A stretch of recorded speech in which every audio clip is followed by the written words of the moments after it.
You guys, don't kill me.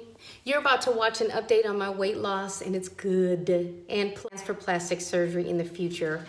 But I recorded it in vertical again. I'm so sorry, y'all. But sometimes done is better than perfect when you got 4 littles running around. So anyways, you guys take a look. Have a blessed day. Thanks for joining Mom Saving Grace.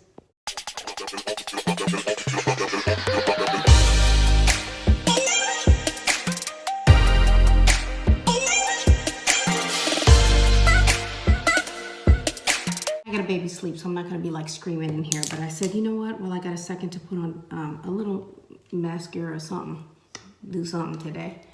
I said, let's chat. So, some really exciting things happened this week, you guys. Actually, the last month. My weight started really moving again. Really moving, like, you know that I've been stuck. If you've been following me, you know I've been stuck in the 180s since November. Thanksgiving to be exact. I broke 190 and I got into the 180s and it didn't move for months. The last time I think I checked in you where I thought I broke my stall, it was like it went down a couple of pounds and then it went back up. And I was like, oh, this is it. I'm stuck. Well, maybe this is it. Maybe this is all. And then I got to thinking, you know what? I got to stop being hard on myself because literally, you guys, when I went and checked in with Naomi, pregnant with Naomi, I realized I weighed 250 pounds. I was just shy of 250, okay? And when my starting weight was 220 or 219.4, and I lost, 30 some pounds, and for me, it's like, that ain't nothing. I have friends that lost 100 some, whatever. Now, granted, my BMI and my starting weight wasn't as high as a lot of my friends, but I was just kind of perplexed because there were people who also started with me, diabetics, all kinds of friends that were same weight, same profile, and they lost, one's lost like 60 some pounds, some 70.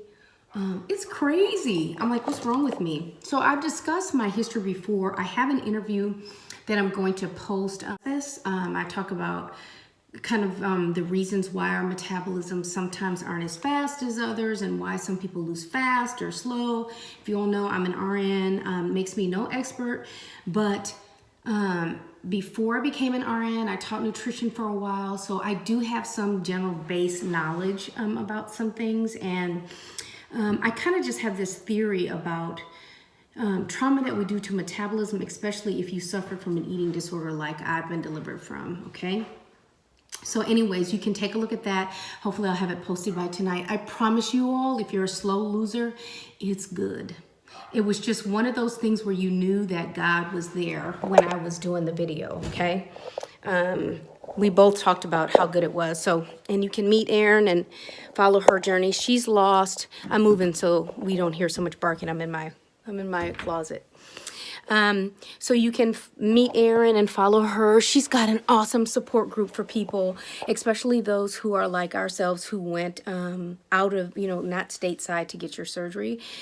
Check her out because she's got a really good support group, private support group for people, and you need it. Y'all need the support. You need the support from a dietitian when you come back, and you need the support of others. So moving on. So I was stalled in the 180s, and then February was like, I kind of made a decision after the new year, and I've talked about this before, about the whole emotional night eating and whatever, that the way I was going to depart from that was going to be doing intermittent fasting, okay?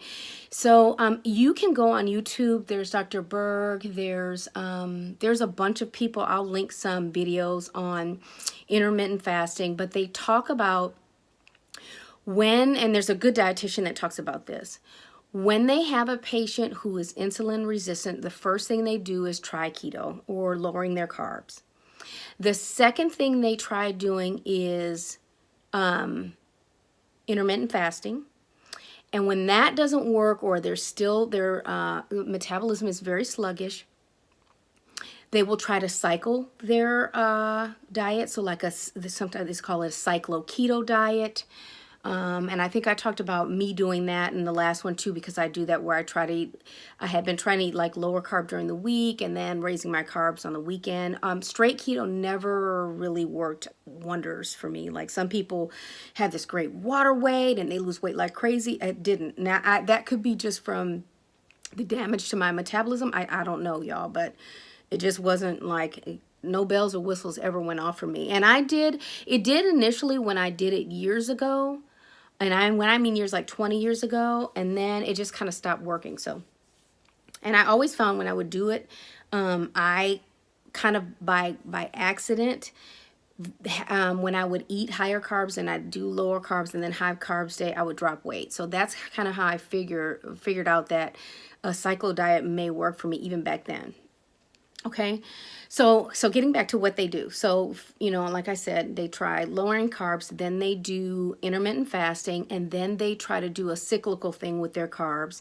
And when that doesn't work, they'll do a liver cleanse, because a lot of our weight loss has to ties into our liver. And if your liver, and our liver filters and stores and does everything, you know, it's the where we convert energy, etc. Okay, so they recommend that they do a liver cleanse, and milk thistle is one that you may hear of.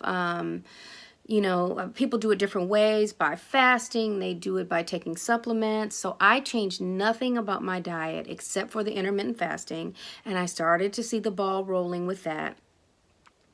And then I went to so that was the month of February. So I went from 180 to, 188, like 188 point something, almost 189, and got down to 184.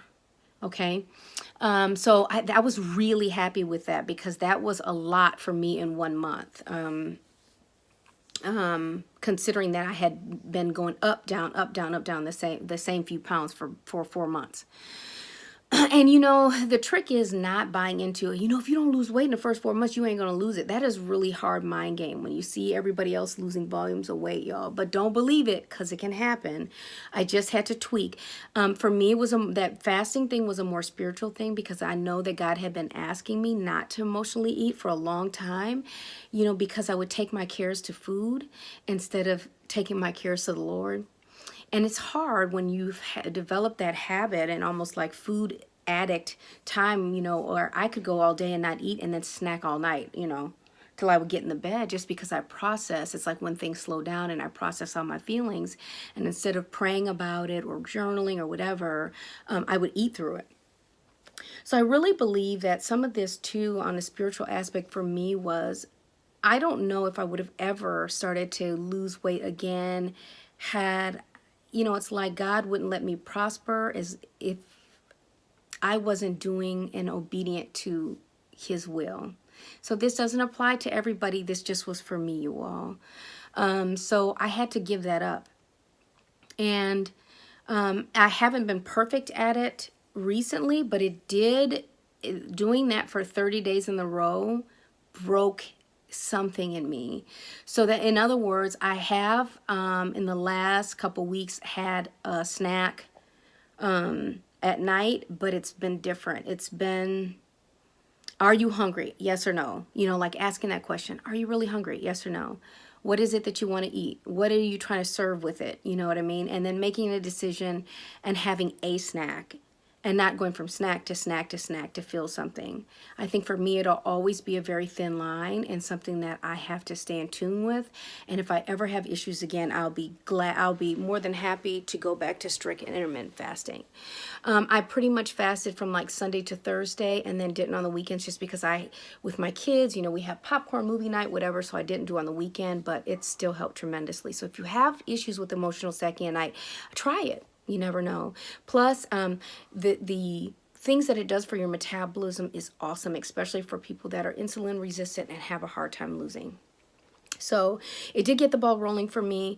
And then in the last week, I started doing a cleanse. Now, I was very skeptical about it, but just as I told you, they recommend, and this is more than one source where I was reading, recommend doing a cleanse. I decided, you know what? I have always taken a ton of like medication, like Tylenol for headaches and whatever, you know, it's terrible on your liver. Plus I had all that damage to my metabolism for years. And I said, you know what does it hurt? Have friends that were majorly successful, who had stalls and went through it. They have a cleanse, they do, by the way, and who followed the cleanse and started to have major weight loss after that, kind of got the ball rolling. And then, you know, this kind of came after I had been watching all those videos. So I did it, skeptical, and I've had kind of even more momentum, you all. And I had all these weird detox symptoms. I got rashes on my stomach the first week. One of the things Dr. Berg talks about is if your liver needs some detoxification, that people have a lot of issues with psoriasis and skin issues, especially on the feet. Dry feet, hot, itchy spots on the feet, thick skin, and y'all, I have palmar-plantar psoriasis. I've had it for about 3 years.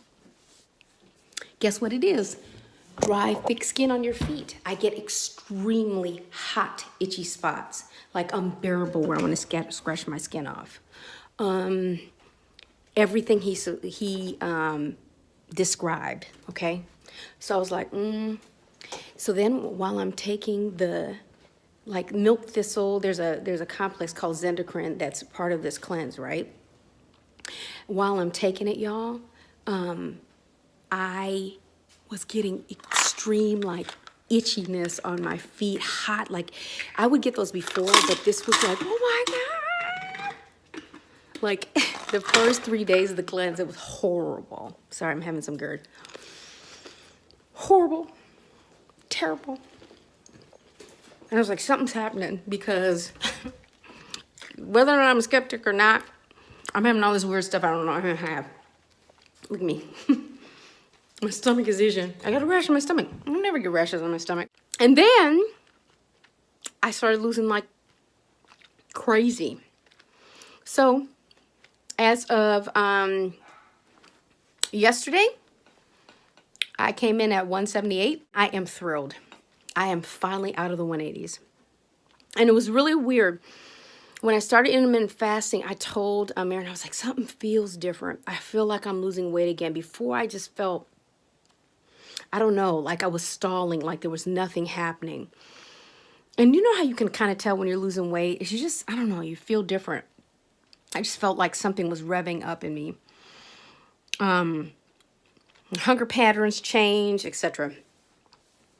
So, and then when I started taking those cleanse stuff, I really started noticing it. So all in all, I'm really thrilled. The next thing I want to talk to you about is plastic surgery. I have made no secret. Mama gonna get her tummy tucked, okay? I had 4 children back to back. And I could not research it because you can't get quotes and stuff until your BMI is 30.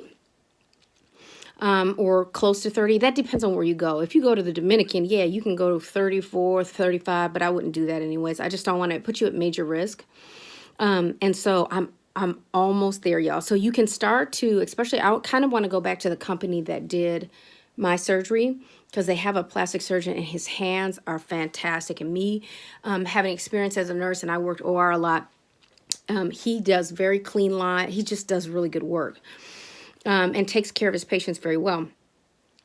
So in order for you even to get a quote from them, you have to be like, your BMI has to be 31. And I really need it because this is the time we budget out our year and know what we're going to do. So I'd really like to see what it would cost so we can see if it'll be possible this year. I'm hoping so. But the problem is, you know, I have small children, and when am I going to do it? What's the right time? It's like, do I want to do that in the summer and be hot with a what they call it, faja on all summer? Do I want to do that later on? I just don't know, y'all. You know, and I think I need to do it in the summer because I really need to be readily available for homework, and we do so many sports and whatever.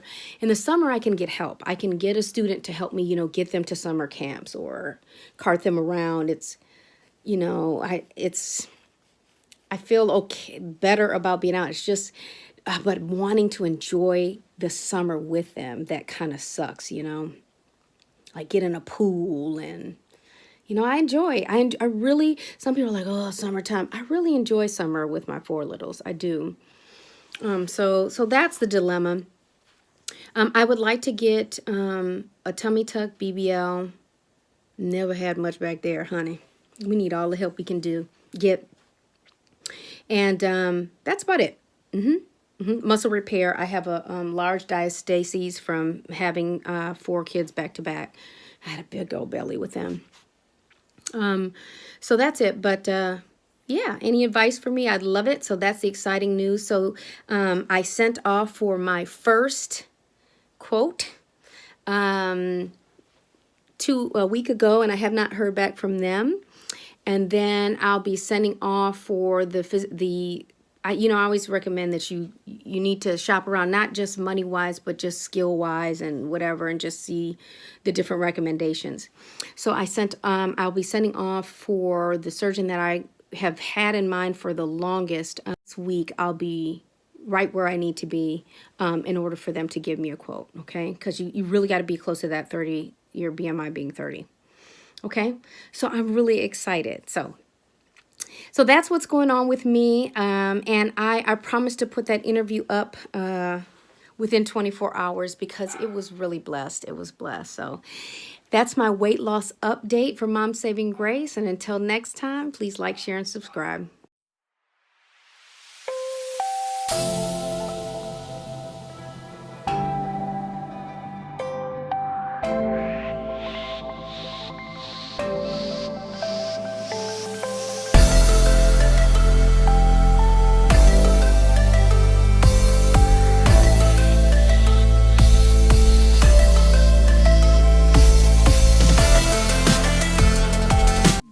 Thanks for joining Mom Saving Grace. Please like, share, subscribe, and hit that notification button. Have a blessed day.